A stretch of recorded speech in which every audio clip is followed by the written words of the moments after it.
All right. This is help desk session 2. Thinking cap on, cell phone off. Watch what we're talking about. This doesn't give you a lot of benefit up here. I've also got some professional discussions about mechanics that have worked on stuff and run out of ideas and all that I'm going to show you too. But that's not happening today. It's happening another day. But what we got here is we got a 93 Grand Cherokee 4-liter, 220,000 miles, cranks but no start. This is all the stuff that this guy did. He was working on this thing and he kind of knows what he's talking about. He had a cam sensor, had 8 volts in and it fluctuated between 0 and 5 when cranked, fuel pressure 30 at rail. Coil was 8 months old. He thought the spark was weak. Well, spark to engine or head bracket or bracket bolt will not spark to the plug or distributor cap tower. Disconnected and add your battery table. All, he coil on, checked everything there. Shotgun, replaced cap, rotor, plug wires, reinstalled coil, checked input 12 volts. Put a new coil wire on it. No start, sparks to engine, not to plug or cap tower. What does that sound like to you? What does it do? It won't start. Yeah, but what And about? it will spark to the block, but it won't spark to the distributor cap when you pull the coil wire loose. The distributor thing. Nope. Got a weak ignition coil. Weak spark, good voltage going in, replace the coil. On checking, doesn't prove the secondary side of the coil is working right. And he did well. He actually checked a lot of stuff. But, he did some stuff I probably wouldn't have done, but it was his vehicle, so whatever, You let that spark, remember I told you that spark doesn't need to just jump a 1/4 of an inch. It needs to be jumping about an inch and scare the daylights out of you. If it's weak or if it won't jump to the distributor, then you got issues. He took that and put a coil on it, problem fixed, so much better. There you go. All right, now let's go on to another one here because I got a pretty good few of these today. And we got to get going here. 1990 GMC pickup 5.7 V8, 230,000 miles on it, runs hot. Original engine was well maintained, burns a little oil, always starts. Thermostat was replaced 2 months ago, but it's still running in the high temperature range.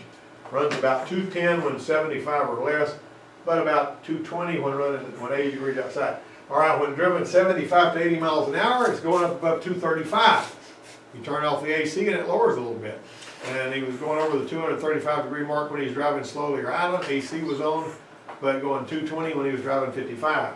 He's running a little bit on the high side all the time. In Florida, in 95 degrees with high humidity, and he was looking for advice with best option. So what's he need to do here? I checked the clutch pan on it, and if that wasn't a problem, I'd flush the radiator and the coolant system. That's not such a bad idea. What do you think, guys? Everybody like that? Yeah. All right. I told him have the radiator removed and cleaned inside and out because it's an older vehicle. I think that one's got a brass radiator on it. Have the block flushed as completely as possible. That'd be my first 2 ideas. And we were talking about the fan and clutch, but it would be something I consider until he'd done everything else. But if you hadn't had the water pump replaced, might have an internally cavitated pump and an eroded impeller if it's not moving the view. What I always like to do is take the heater hose that's going to the heater core loose and pump it into a bucket and crank it up and see how fast it comes screaming out of there. If it goes blowing out of there pretty fast, the pump's working okay. When you get all that done, y'all see a difference. Anyway, this is what he did. He decided to replace the radiator. It was one of the things we were talking about. And that solved the problem. Temp stays under 200 no matter how he's driving, so he put a radiator in it. Tell you something else you need to watch on that radiator. The radiator can get clogged up on the outside and it won't look bad. I'm talking about between the flues. I've actually taken the radiator off of one that was running really hot and just took the radiator, laid it down, and washed it out with a steam cleaner.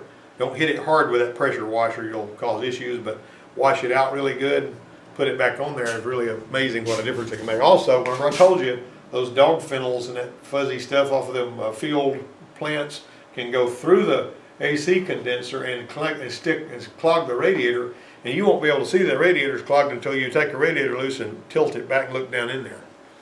You won't be able to see anything on front of it. All right, 05 Dodge Neon SXT 2-liter speed sensor needs replacing. Can I do it?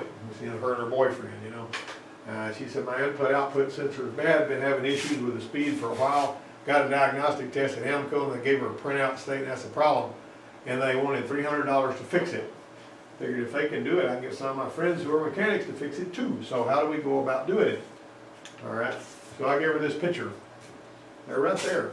Now you got to take the breather and stuff out of the way, but they're plastic sensors. You can screw them out of there with a pair of pliers and screw them back in there. Plug them in. They cost about 30 bucks a file. Well, she must have paid $15 a piece or something, but I told her these two sensors right here, so she changed them both out and did it for $30 and all that, so managed to help her out. Now, this guy right here, 93 Grand Cherokee, it's an easy one. The front passenger side studs for the lugs keep breaking. He replaced the rim studs, lugs, and rotor. Broke again. What could be causing that? He's busted them right on off of there. And it was only that one wheel. Right.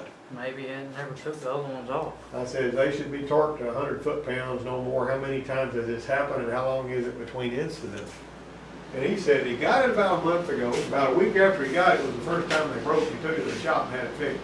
2 weeks after that, which would have been Sunday, the 26th of July, I checked them and they were all loose on the lugs. Took a four-way and tightened them down, drove 30 miles, checked them every now and then. And last night when I got ready to head home, he had 2 lugs and 2 studs left. Oh, I got the wrong word. Yep, that's gonna be it. So it's open in an oval shape. It's oval in the holes on the rim. Could it be something down on the up, whatever. And so he was right about that. So I says, take one of the non-problem wheel lug nuts to the dealer and get 5 just like it. Because he said they're factory wheels off another Jeep, but they're new lug nuts. How would he get the right ones? I mean, that's a good question, really. You know what I mean? Because you can just buy lug nuts all day long.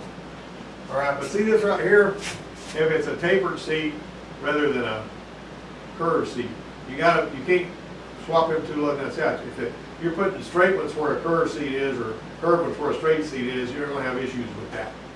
Right, so anyways, he did all the work himself and got the right ones and so on and so forth, and he got that thing straightened out so his wheel's not coming off anymore.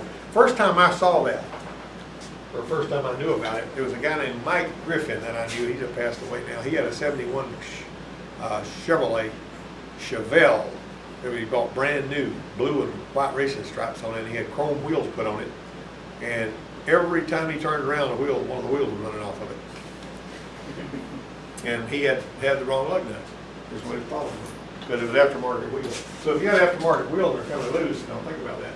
1994 Camaro wiper problem. The wiper blades, when shut off, would stop in the upright position. Sometimes they'd be up here like this. So he fiddled with a wiper motor, and when wiping, they'll pause in the upright position when they should be pausing in the down position. But when they shut off, they'll stop 3/4 of the way down, which is about right here. And not all the way down like they're supposed to. Do you need a new wiper motor? Is there something wrong with the switch or what? Isn't there a little sensor in there that tells it when it gets so far to go back the other way? The park switch is, but on a lot of these, when you turn them off, the motor reverses direction and they park. They got a funky little thing on there. But I told him about the wiper motor problem. Try the board. This is a board that you buy. You've seen these. I think, didn't one of y'all change one of these a few weeks ago in here? I know it was probably Davis, because he's not here today. All right. He said, what do you mean by trying the board? How would you check it? I said, well, that ain't something you can check, but it's something you can buy at the parts store. It costs about $45, and it's real easy to put in there. It's got the part contracts and certain. They fail a lot. I mean, you have all kinds of problems with them. Now, I don't know if that was wrong with his because he never followed up. But try that first, probably take care of the problem. Unless the wiper motor slides that contact the brushes are damaged, in that case, you'll need a whole new motor. All right, here's a 98 Honda Accord No Start Intermittent.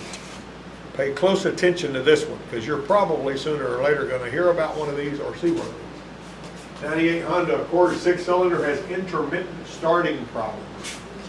Engine cranks but does not start. This happens with no warning. Sometimes weeks elapse between failures. But every time after calling AAA and getting the car towed to the mechanic shop, the car starts immediately. Therefore, my mechanic cannot diagnose the problem. Fuel pump's bad. Seriously.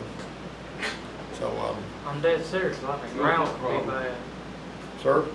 It's a fuel pump problem. Okay, he said it's a fuel pump problem. I mean, that could be what it was, either that or something's messing up when it gets hot. Now, we had a, Are they driving it and then getting hot and then it won't crank, or what? no, sometimes they just get it and it won't start. And I thought I had one part down here I wanted to show you guys. Fuel filter problem, maybe?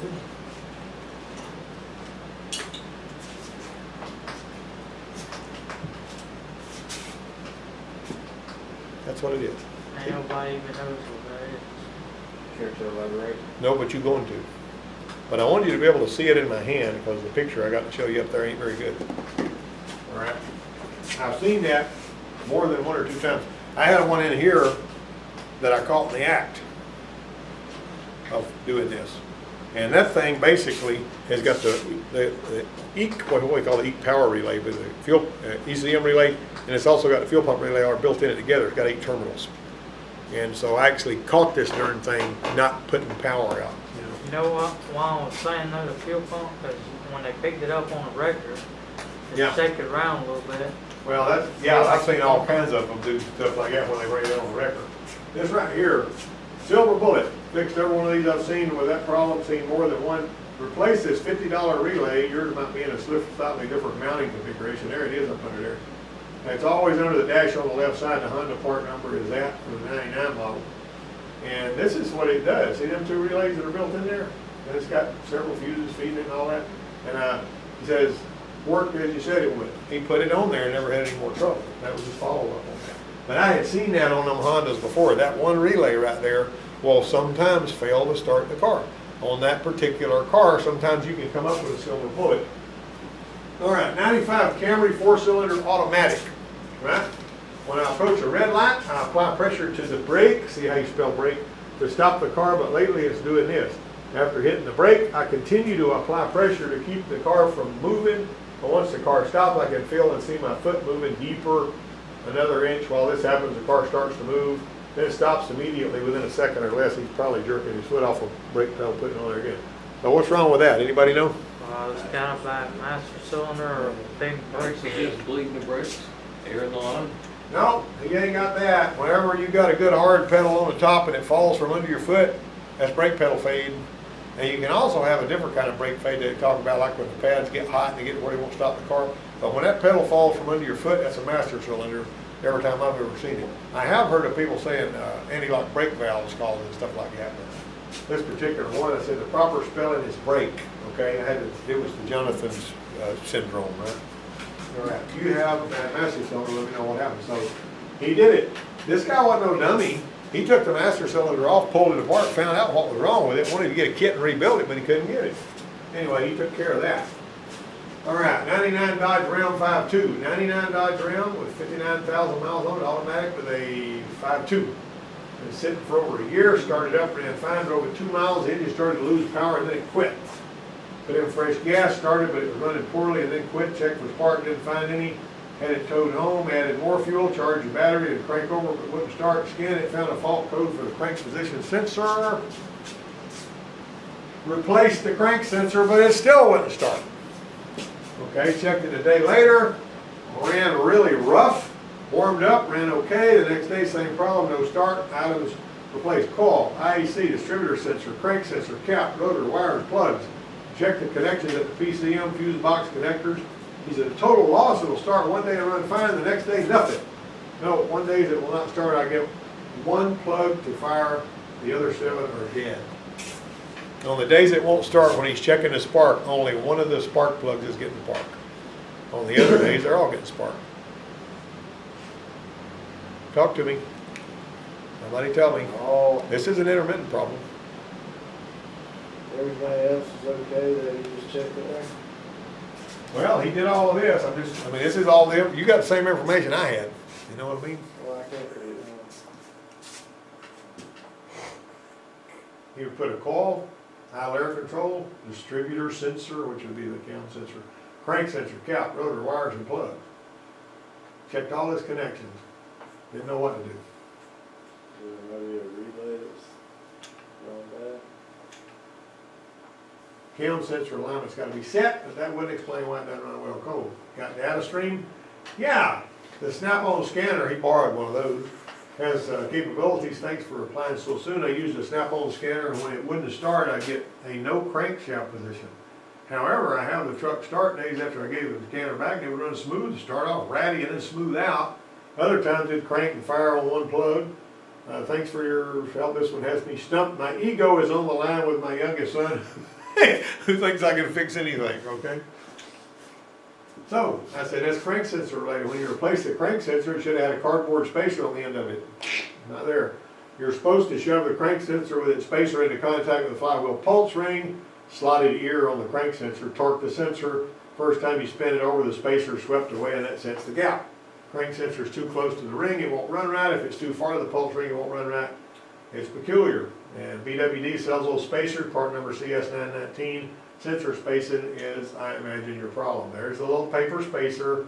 Jonathan put this on that Jeep we did over there.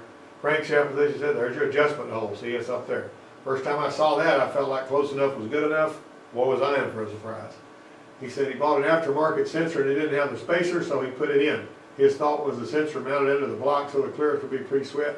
He got one from Dodge and we'll try it. Don't know what else ever. I never got another follow-up from him. Usually when the problem's fixed though, you don't hear back from him. My electric fan is staying on all the time. This is on a 2000 Jeep Grand Cherokee. My father's a retired mechanic and hooked up a switch for me to manually turn the fan on and off. He was very stumped by this. We think it's an electrical problem, but before I handed it over to an electrical tech, I wanted to ask if he knew what it might mean. We changed the heating module and the thermostat and it wasn't that. And relay. Is it while it's running or when they switch it off? And it just runs all the time. Yeah, relay's shorted out. Just about have to be. What do you say? Now look at this. This relay is buried. They basically have it mounted on a kind of a flat place down there, and if I remember right, it's got some heat sink material in between it. And I said the coolant fan relay is solid state and it's kind of hidden. It's buried. You got to pull a dadgum bumper in the headlight and I'll let you know if I can get to it. It'll be the problem, and I know those fell in that way. It's all took care of. Dad put the part in, it worked beautiful, so great job. Thank you very, very much, Jen. All right, 95 T-Bird 4.6 won't start.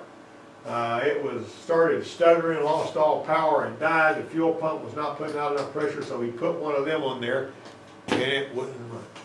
Checked the spark, it was sparking, but it checked the coils and one was not reading anything. The other reads 12.2 ohm resistance, so I went to the junkyard, bought another one that reads 12.2 and read my book, said they're supposed to be between 13 and 14, but they are sparking. All right, now I ordered a chem sensor and put that because the code popped up for it once it was before all this.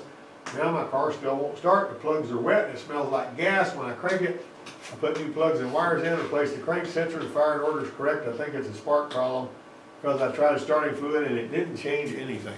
Now wait a minute. I think it's a spark problem because I tried starting fluid and it didn't change anything. Well, maybe, I mean, you The know. plugs was already wet. Yeah. It could be an evaporator problem if the plugs just soaked. Yeah, you gotta think your way through that thing. I mean, what you gotta do is get your head wrapped around what's going on there, because a lot of these things go by the same rules, but every now and then you'll have a screwball like that paper spacer thing. So what do you say? All right, what I basically do is I told him, basically I said, first we know you're getting fuel.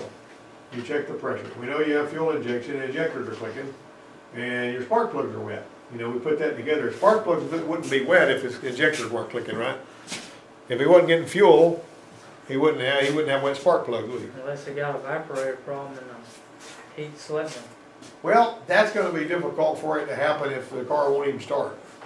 See what I'm saying? Yeah, but Brian, after he filled his car up, but it's just say it was sitting out in the sun, did the same principle. Yeah, sort of, but Brown's was a sort of and I see where you're going with that, but Brown's is an anomaly. That's, the way that system is set up is different from the rest of them. You don't usually have that problem. But the fact that it has all these elements that won't fire leads us to go deeper and look other places besides spark. Did it start skipping and quit the same day, or did you notice a loss of power for a while? If the exhaust is totally clogged, it can keep it from starting. That's the question about how long you've been experiencing the symptoms. And I told him to check the compression to see if there was some kind of timing chain issue. Low compression on one or more cylinders. How will it sound when you spin it? Okay. So he went ahead and did the compression test. It's kind of here, there, and yonder. And that's low, but he's kind of washed the cylinder walls down with that gas. See what I mean? That's going to make your compression kind of screwy anyway. He unbolted the pipes and fired it up. The exhaust was stopped up. It's one of those that couldn't start because the exhaust was clogged. See? And basically, if you gotta think, you gotta read this stuff and think your way through it. A lot of people don't even want to deal with this. You ever see all the places online, where they'll say, if you'll ask us a question, a mechanic will answer in 2 minutes or less? Well, they're wanting to charge you X number of dollars for their answer. All this kind of stuff, And I told this guy, one guy that was telling me he wanted to pay me for my stuff, and I said, I don't want any money from you. And I said, furthermore, my help is not guaranteed. See, if I start charging him, he's going to want his money back if what I told him ain't right. So I'm basically just trying to help him out. I blew through a bunch of those, there's a whole bunch of more of them that I could do. But what we're gonna do tomorrow, we got some professional guys that are struggling with problems that they can't figure out. We were talking about one this morning that came in on IATN about this guy that had a 78, let's see what Jonathan says about this. 78 F-150, and when he goes to start it, it starts, but when he lets it back to the run, it don't run. It goes dead. He starts it up, when he lets it back to run, it goes dead. And it's got, what happened to my ignition board? There it is over there. See that? He's got that. He's got Duraspark. ain't holding 12 volts to it when you turn the key back.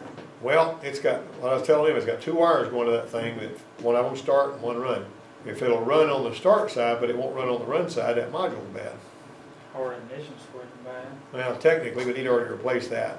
Why you didn't tell me that? Yeah, well, I didn't see it late until another post that was below it. But I'd seen that on my pickup and I'd seen it on other vehicles, because I know whenever you turn it to start, if it dies as soon as you let off, that's an ignition switch issue. All right, anybody got any questions or comments? If anybody asks you for any help, then bring it to us and we'll try to figure it out with our heads. I had a Bronco that when you drove it too long, the fuel pump, they get real hot and shut it off. Yeah, that's fairly common. We used to have them before they started putting lubricant in the gasoline to all the fuel pumps back in the mid '80s. It would give trouble with the fuel pumps, would still be running. They wouldn't shut off, but they would push air, and they would die. And I'll tell you something. If you mash that Schrader valve, if it's got a Schrader valve and a whole bunch of gas comes spraying out of there, that's your problem. Well, this was the relay. Huh? The relay was getting too hot. Yeah, well, I saw that on the Expedition up here. The lady pulled in here, the one that's got that black Expedition had an older one, and when she was turning into the parking lot up there, it died. And we went up there and we were checking it, she didn't have no fuel pressure, and the relay itself had died while she was driving, and that's unusual. Usually you don't see that ordinarily. It can happen, but more often than not, when you turn it on, the relay will click on, and if it's not going to work, if it's going to fail, it'll fail when it's coming on. You know, too. So. Want me to tell you something that happened to me one time at Max? As long as it's not anything gross. Okay. Anyhow,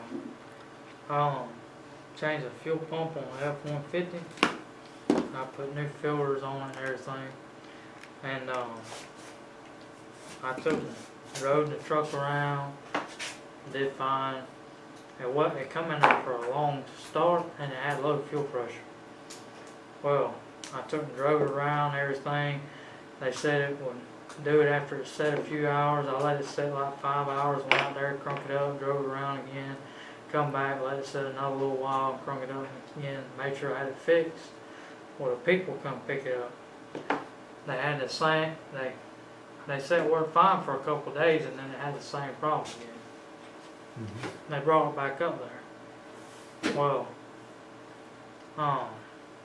the fuel pump relay was bad, and I was gonna see if it was bad, so I stuck it in the PCM relay, stuck it in there, and I put the fuel pump relay where the other one was on, turned the key on, the fuel pump come on, and tried to crank it. It had no communication, the theft lights was flashing on. Mm-hmm. I popped a new relay and it fixed. Yeah. Well, them things will, I'll tell you what, you remember I told you about the one that sometimes you can go and check your heat power system or whatever it is, it's supposed to be powered up good and strong, and if you just got a real weak glow on your test light there, if you just leave it there and tap the relay, if it wakes up bright, then you'll know what your problem is right then and there. Now every time I put a fuel pump in, I put a relay in. But you just said something really smart, because if your theft light's flashing, it doesn't necessarily mean you got a problem with the theft system. It can mean that the engine controller's asleep and it's not talking. That's what it basically amounts to there. And we get our, how long it take us to put our fuse panel on this afternoon, do you think? Couple minutes. About 8-10 minutes, something like that. Oh, so now every time I change the fuel pump, I put a relay in. Yeah, I put them in there. Donnie went through this spell. They put them funky oxygen sensors on some of them Thunderbirds with it back in the day, and it would come in and it would have an oxygen sensor.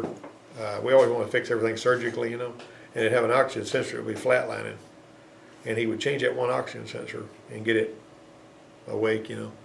And then he would send it out and it would come back with a code for the other oxygen sensor, and he'd have to put the other oxygen sensor on there. If it was quick enough after, you know, they wanted to, the labor would be on him, or it's just basically the way that kind of thing. Well, you can't charge him again for another repair that's, and his strategy was everybody gets 2 from now. And when somebody comes in with one oxygen sensor dead, he's gonna throw both of them on there. And that's not a bad strategy if you don't want them to have trouble again. So you gotta decide, if I'm trying to make sure they're not gonna have trouble, if you're fleecing them to get your pocket filled up, that's bad. But if you're trying to protect them from a future breakdown and you can get them to understand that, that's good. See what I mean? So anyway, make sure that you're looking after your customer pretty well. We fixed the power window motor on the Lincoln over there, and he was doing the Jonathan thing. I said, we can take this motor off and we can take his gear apart and put 3 little nuts in there and fix it where it won't go boom, boom, boom, boom, boom, boom, boom, and all that kind of stuff. People do it up different ways of doing that. And he was doing that. He was doing the Jonathan thing. You need to buy this and you need to buy that. Didn't I? The motor wasn't no good anymore. Yeah, So what did you do to it? yeah, He put three nuts in there. yeah. Put 3 nuts in there. And what, the motor? In the gear, you know, the gear's got an outer part and an inner part. And what happens, they had little plastic things in there that are like breakaway for some, I don't know why they put them in there unless they're afraid that it's gonna foul or something. And so those plastic things bust after a while, and then whenever the window's trying to go up, it goes boom, boom, boom, boom, boom, boom, boom, and it won't, you know, you gotta help it up. And you take the motor out of there and you pull that out and blow all that old piece of chunk of plastic out and put 3/4 inch nuts in there where them plastic things used to be. Put it back together. Ain't no danger. You know, it ain't gonna come out of there because of the way that thing's put together. And we did that. Of course, the one on the other side still gotta be done too. That was a Jonathan repair, but he was doing the Jonathan talk. He was saying, they need a regulator and a How'd you motor. figure it out? Huh? How'd you figure out how to do that? I don't know, when I first saw it, it was, you know, just saw it and I said, well, if this is just busted up, I can fix that. And I got some nuts and put them down in there and I said, well, that ain't going nowhere. I'll just put that back in there. I don't know anybody else that does it that way, but it works. You know, it's not like you're working on cruise control or airbags or something like that. You basically got a power window that will go up where it won't, you know. And Anyway. I'm wrong for saying it didn't. Yeah.